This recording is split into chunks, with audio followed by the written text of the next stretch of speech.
in looking at all of the financial aspects of things that you can learn, that can feel overwhelming if you just look at the total process.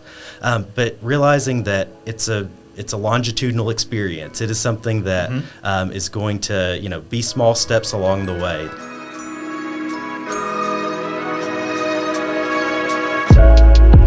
Good day. Welcome to Ripple's Physicians Wellbeing, a space to discuss coping with stressors while training in the field of medicine and tips for overall wellness. Learn more about the wellness home services at gmewellness.utesca.edu. And don't forget to subscribe to stay updated with new episodes wherever you enjoy podcasts. Welcome, everyone, and thank you. Last month's episode, we explored physical domains as we are addressing well-being and of all the 8 domains that are interdependent. As always, we do this with the hopes we can offer important, relevant, and practical information to take care of your wellness. This month, I'm excited to say we have a very special guest. Yes, thank you, Vina. We're joined today by Dr. Victor Smith, a pediatrician and neonatal fellow. You're in your what year of neonatal fellowship, Victor? I'm in my 3rd year now. 3rd year, absolutely. And I know Victor as well because he was one of our earliest members of our longitudinal compassion course, cohort 2, that finished last year. So I know Victor very well, and it's a delight to have you. Yes, absolutely. Thank you so much for having me. You bet. So during this episode, we're going to explore the financial domain, which in some senses is incredibly important, and certainly one that we know affects resident and fellow well-being. But before that, talk to us a little bit about your interest in well-being, physician well-being in general, and about your interactions with the GME Wellness Program. Sure. So first and foremost, just to kind of say that I think general well-being is kind of an initial just foundation just to have for ongoing wellness throughout your life. And so I think a big part of that is just, initially saying how can you, feel well not only in your workplace, but then also just your personal life as well. Yes, so important. As that kind of keeps going through it, I think that making sure a lot of the financial and even personal well-being things that you guys have provided through the GME Wellness Department has been incredible. For one, I would just like to be able just to highlight our counseling program. Yes. The fact that we have our counseling program that is just so consistent with having counselors really available at all different kinds of times. So not only during, days and night times, evenings, having it available in person as well as then online, just really that flexibility, but really having the option then of being able to have dedicated time where you can go talk about what's going on with your life, even if that is, having a great week or having a more challenging week, as we all do within medicine. Yes. And so I really think that being able to have that resource available is just incredible. Completely agree. And we're really blessed to have 2 of the finest psychologists, counselors in the nation. So thank you for that, Victor. Thank you so much. It's very validating, and we are so glad to support you. And additionally, the compassion course, kind of as we've Yes. gone through that, has been a wonderful resource as well. Just I think that trying then to better be able to focus on some of those skills and ability, again, not only in a personal but also professional sense to work on some of those aspects for self-compassion, I think are really, really important to just initially kind of start again with that base foundation to better be able to go out and practice compassionately in the workplace as well. Great. I appreciate you saying that, Victor. And in fact, we recently had an opportunity to present the research on that course at the ACGME meeting in February, and it was very well received. Well received. Oh, wonderful. So something we'll be continuing to do and report back. So, Victor, we would love to hear your thoughts on domains of well-being. And you always come up with your own explanation of how one can really be in harmony with their domains, and also how do you address financial domain? Certainly. So I think that by being able to look at all the different domains and the domain pulse check really allows, it helps for me to better realize that I'm touching on all the different important aspects of my life. Yes. I really end up thinking that a lot of the ability to to kind of look at each different aspect of my domains help me kind of keep well balanced and well rounded in that same respect. Often it ends up being that whatever is kind of the most pressing or kind of the acute issue that's going on in my life ends up feeling like the thing that I need to go and put more time into. Yes. But often it's actually the opposite. It's often then that, the other aspects for different domains are really how to help me feel better balanced and also then have the best clarity to actually kind of maintain my life in a good and proper way. So I really think by trying to be able to look at all the different domains, then I'm better able to look at how I can take a big picture of kind of keeping in check. Yeah, and more like a holistic well-being, right? So, and can you tell us about financial domain?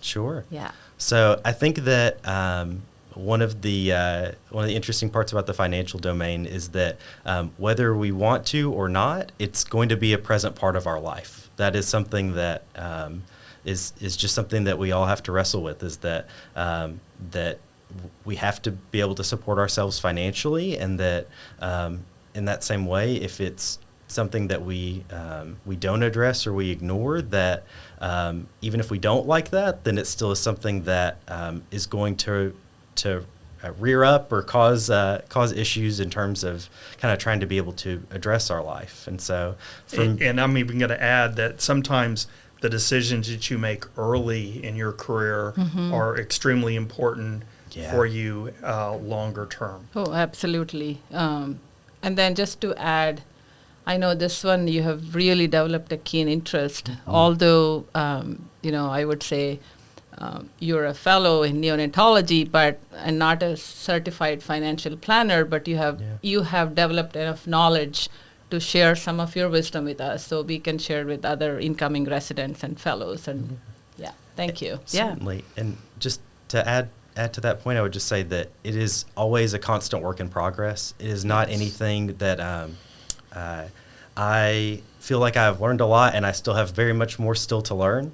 Sure. And with that in mind, it's never too late to start trying to kind of pick up that information, and even small steps in terms of trying to better understand what's going on in terms of your own financial well-being really can make, that's the points that'll really make the biggest impact, is kind of some of those initial first steps kind of can make the biggest impact. And so just getting started, I think, is a huge part of it. So, as you know, we just finished match week, and so we matched a new crop of interns that'll be starting on July 1st.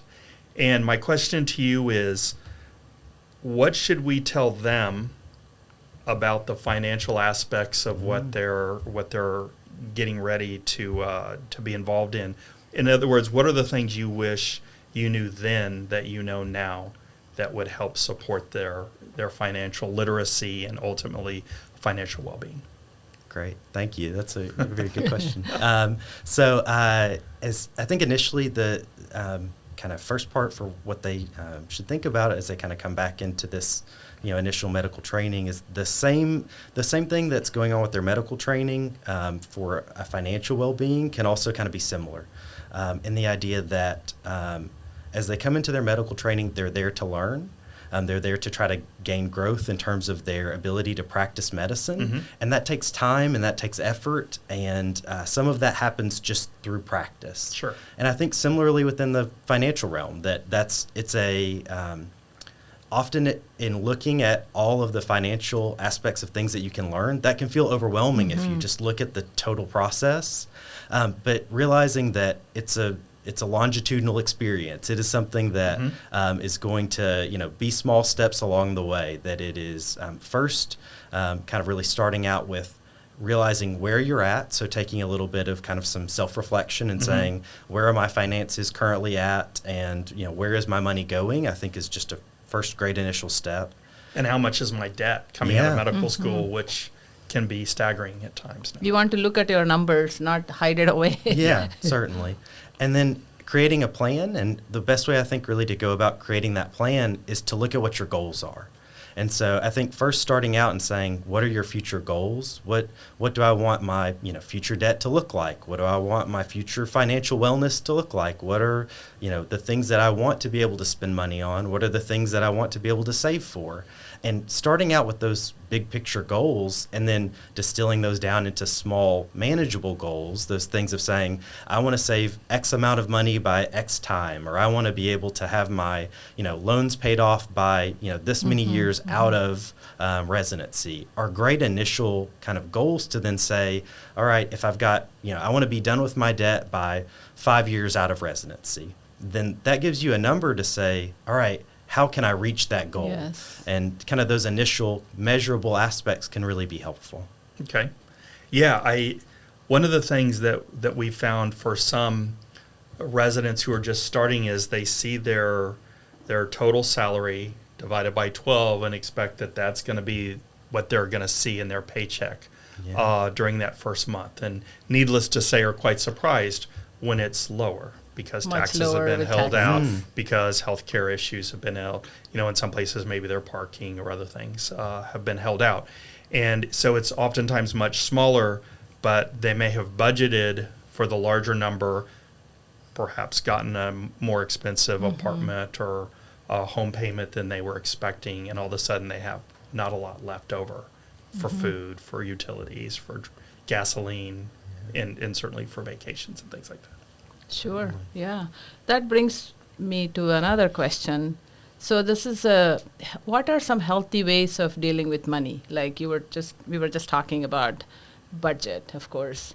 And do you have any resources? So I think that some of the different aspects for talking about how to deal with money in a healthy way is trying to initially start out with again what your goals are, and by then trying to start out with what your goals are is realizing what is enough for you, or what sort of things that you can best use money towards. So I think it's important to realize, especially kind of in terms of long-term thoughts about money, that money is a tool to be used. It is not something that is necessarily is going to bring inherent joy in what it is. It is something that allows you to reach other goals that you have. That's a great point. That is a great point. Yes, very powerful too. And so I think that then trying to realize that then money can be used in those ways to help reach those goals, but it is not necessarily just accumulating for the sake of accumulating. Try to choose the things that you're passionate about, the things that you want to be able to add to your life and better be able to support your lifelong goals, and then use money towards those. But on the things that you have no interest in, or it's not important to you, it's not passion for you, then don't spend money in those areas. As best as you can, try to allocate resources the same way you do with your time to things that you're passionate about. Money can work similarly. And increasingly, more and more practicing physicians are making that calculation of, I'm willing to accept perhaps less money for more free time with my family or with the things that I love to do. So we've talked about understanding your current finances. We've talked about understanding what your goals are. We've talked about setting a budget and knowing how much money you are going to be able to spend in certain areas and how much money is left over. One of the things that all or almost all new residents deal with is loans and debt. Debt from medical school, for some even debt from college. And then they come in and they have this large amount of money, and they're going to have to ultimately pay that back to the government. Now, currently, there is a hold on paying the interest of that loan, which is called forbearance, and that's really nice. That's extra money that you can use for other things. But to me, Victor, the big question, and I think the largest question for most residents, is how do I approach my loans? Should I just pay back interest only and wait till I get a big payday out of residency? Or should I begin to put some money towards that principal in that loan as well. So what is, based on your experience in research, what have you found? Yeah, absolutely. So I think that a lot of the initial aspects for loans kind of start with first of knowing what kind of loans you have. Okay. So most residents coming in are going to end up having federal student loans. Okay. So that would be like the unsubsidized or subsidized if subsidized if it's from undergraduate, but unsubsidized if it is then from graduate school, and that's often then the those direct loans then come out as part of that federal loan program. The other option then is with private student loans, and so if somebody has private student loans, then those have not been on any kind of payment pause, and those have still been ongoing for payments. Okay, so that's important. For most of the time, for whenever people are having these federal student loans that are currently on pause, then the interest, just as you had said, is currently paused, and there's really haven't been payments for over like about 2 years now. So from that in mind, then I think that it's important to realize about what the goal is for those student loans, and really asking that personal question for each individual resident. Everybody's going to have a different situation. Some people might have a very, very small loan amount where they're able to more quickly pay that off. Other people can have, very profound and significant amount of student loans that would be very difficult to pay off in a short period of time. So that brings up to the next point, which is really know what kind of student loan repayment plan you're in. And so let me ask one question. These loans, the federal loans that are on pause, is the interest still accruing on those loans and being added to the principal, or is it just paused entirely?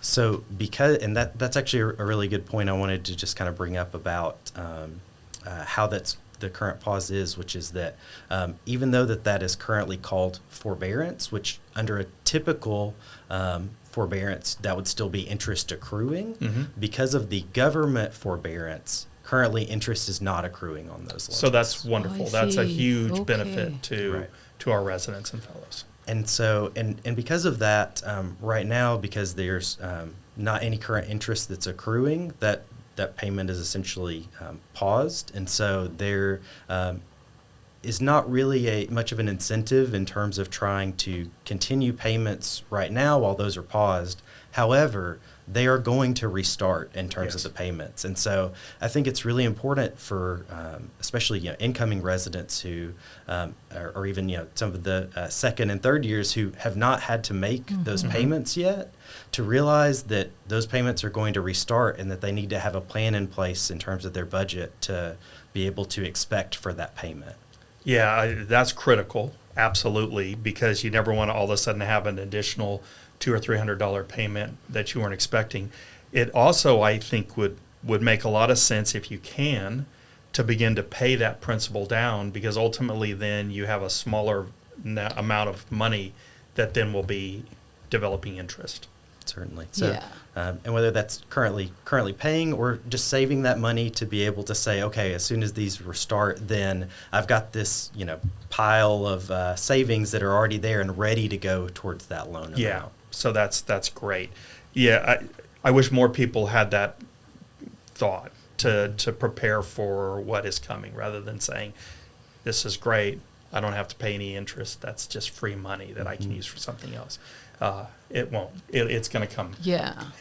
Keep that money maybe in savings or CD or something, and then try to pay it off. The other really important thing that's going on right now with the student loan pause. So there's not only then the current loan forgiveness that's for graduate students at least who don't have any kind of the old FFEL loans, then that is, or Perkins loans, that is more like that $10,000 that people are very aware about. That's still currently in the Supreme Court looking at whether or not that is able to be done or not. But there's also a number of different waivers that are currently available that people should be aware about. So one of those specifically is looking at the IDR or income-driven repayment waiver.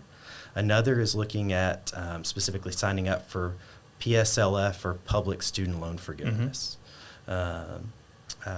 And those require you to work in certain areas, correct? Yes. Okay. Yeah, so public service loan forgiveness specifically then is the requirements that I think it's important to talk about that because that can have a huge impact in terms of the loan amount that can potentially be forgiven and is especially relevant for residents and fellows. I will say that's part of my student loan plan myself is looking towards public service loan forgiveness. Got it.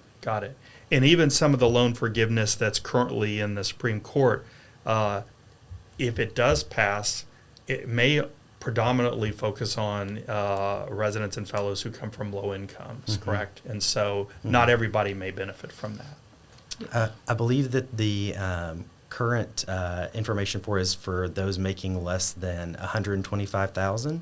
Okay. And so most who then are in a resident or fellow would qualify. Would qualify. Oh, neat. So, that's good. That's helpful. The other point that I would just like to make that I think is really important for current residents and fellows to keep in mind is knowing what kind of repayment plan that they're in. So there's a number of different possible repayment options that you can enroll in. Often that's something that if you're uncertain about how to find out what that is or uncertain about knowing which plan's the best for you, our financial aid department would more than certainly be glad to go through and talk about those different options. And so that's kind of one of the first potential ways to address that. But to briefly touch on it, one of the things I want to bring up, especially for residents and fellows, is knowing about income-driven repayment plans. So that's a repayment plan that looks at the amount of money that you make and takes a proportion, which is often for the repayment plans that most would enroll in, 10% of your discretionary income. That 10% of your discretionary income then is what will calculate your loan payment to be able to see how much you'll need to repay. Got it. For a lot of the people coming out with medical student loan in that realm of $200,000 or even $300,000, the amount that you're repaying back actually is not even covering the interest that's accruing on that loan. But by being in an income-driven repayment plan, you can change what would be a standard 10-year repayment, which might be in the thousands of dollars per month, down to even a initial for whenever students are initially starting residency. That can initially be a $0 payment. Can then over the course of then that next 6 months after that be a low amount, maybe in the $60 to $100 a month range, and then more closer to somewhere in that $250 to $300 range once then they're a second and third year resident. Got it. Okay, that you can plan in a way, having this plan ahead, and then you'll be able to pay. And I really like the idea of setting up a meeting with the financial resources people to really, this is what they do, right? We don't, oftentimes we're not really savvy in finances, so talking to people that are is key. So what other things haven't we touched on that you think people in residency or fellowship training should know about? So I want to talk a little bit about public service loan forgiveness, and then specifically how to enroll in that and why that's especially relevant for residents and fellows. So public service loan forgiveness is being able to do 10 years of public service while being in an income-driven repayment plan and then being at a qualified employer. Those are the initial requirements. It's especially relevant for our residents and fellows here at UT because UT, as well as university, also, or both of them are eligible employers to be able to count towards public service loan forgiveness. Okay. And your residency and fellowship time count towards that 10-year payment count. Wow. Okay. So just in terms of that initial repayment part, you're making what is the likely most manageable payment for you on an income-driven repayment plan. And then as initially making those repayments, especially if you have a longer residency or fellowship where it continues in, for me, for what'll end up being at the end of it 7 years of total time. Yeah. That total time is still counted towards public service loan forgiveness. And so at the end of that time, that total loan amount is forgiven. Super powerful, right? So is that, are there certain areas that you have to work within, say, in this example for UHS, UT Health, San Antonio, are there particular areas in the city that you would need to work in? Do they need to be in underfunded places, or could you work anywhere in the city and get that? So it's specifically for those that are, I guess, receiving their paycheck either through UT or University Health, because University is a 501c3 organization. So that's really but those who also work at the VA also count. So it's any kind of government or state organization or an organization that's a 501c3. And so similarly, then those that are coming out of residency or fellowship, then they can look towards, okay, if they want to stay in one of those 501c3 or a public institution, then they're able to then continue on towards public service loan forgiveness. But if they decide to go towards a private or any other kind of different job opportunity, there's really not any downside or any issue from them initially making that initial application and having those initial payments counted towards public service loan forgiveness. And then at that point later on, they can reassess their situation, say, is it something where I would rather, try to look at private refinancing or changing my type of repayment plan to go ahead and pay off my loans. Got it. Okay. But ultimately, if they were to go after, let's say, their 6 years or 7 years of training to another qualified employer, then they know that at the end of that 10 years, all of their loans are forgiven. Yes. Which is unbelievably powerful, especially for someone with $200,000-$300,000 in debt. Exactly. Yes. Oh, this is almost like a hidden secret that people will really need to use it. Oh, thank you so much for bringing that to us.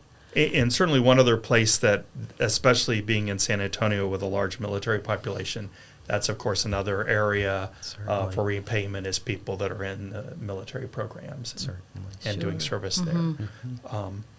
Is there anything else, any other little tidbits before we get to your Pebble, anything else that you think would be important for residents or fellows to know about? Sure. I would just like to highlight a couple different resources of things that I use that I feel like are very helpful. Okay.